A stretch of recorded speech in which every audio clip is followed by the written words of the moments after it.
we have identified a number of properties in the city of Tshwane, which we will make available to the tertiary institutions in the city of Tshwane. Around the inner city, there's a property we have identified there, and also in Sunnyside. These properties, Minister, will then be used in consultation with the universities to see how we can support student accommodation villages, and of course using government land and government assets. We have identified properties right here in the city of Joburg, working with vets, with UJ. In the area where we are, we have what has been identified as the health precinct. And there are government properties and facilities that will be used to expand the student accommodations through broader infrastructure requirements of the universities. In the area of Sidibeng, we are working with VUT and of course the Val campus of the University of Northwest to drive a precinct development to support student accommodation and infrastructure requirements. So it is in that context that we have therefore, and I want to come to the specific matter of this facility, Charlotte Mateken, just to conclude my remarks, and that is we have identified this facility, Minister, as one that is immediately available to us to meet a very pressing need, and I'll leave that to vets to, when they make the remarks, to talk to it.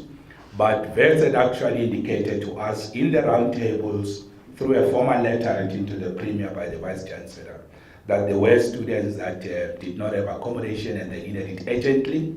And of course, as HOD was saying, we recognize, Minister, that student accommodation is critical to success, to throughputs, to student pass rate, and to their performance.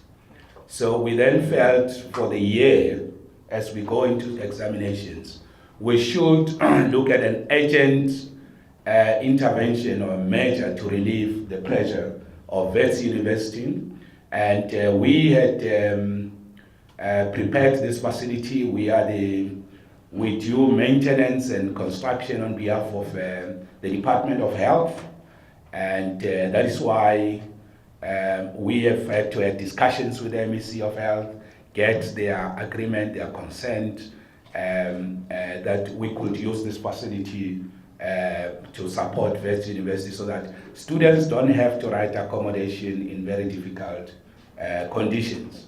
So we have a short-term MOU with Wits University signed, and so this becomes the first facility, and then it will add to the additional ones that we will unveil here across the province, which will now be available to all the universities to utilize them to expand their infrastructure.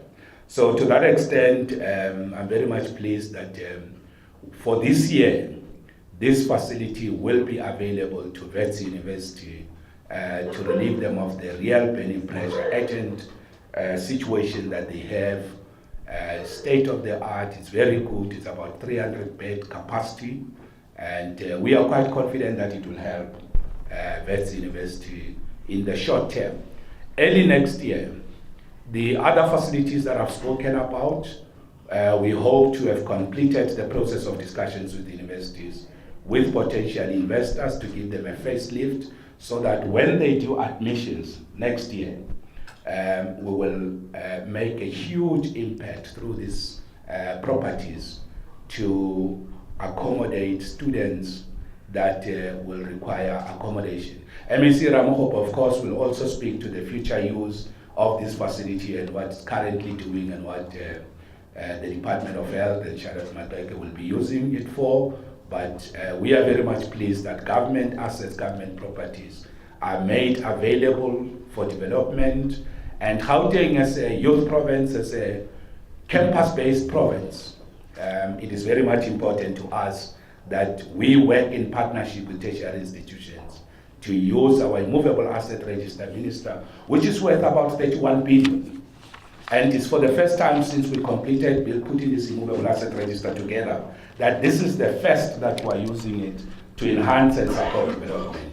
And of course, we'll go to the communities, to townships, and make sure that this immovable asset register support the needs of communities, but also to make sure that government properties are not left to decay, underutilized. They also contribute to the decaying of spaces around universities because they become a hideout for criminals, they get used for all sorts of difficulties.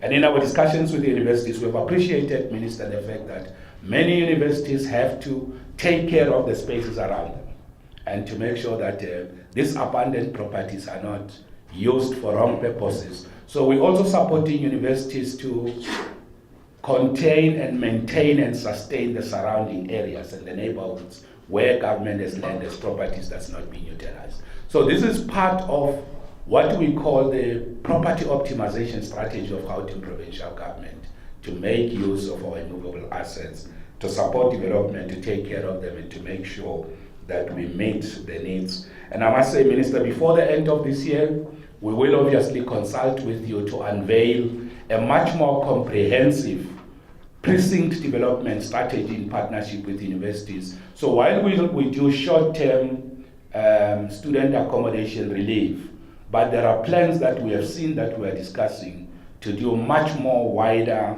precinct model of development, campus-based, to drive the economy, to create jobs, to empower our people.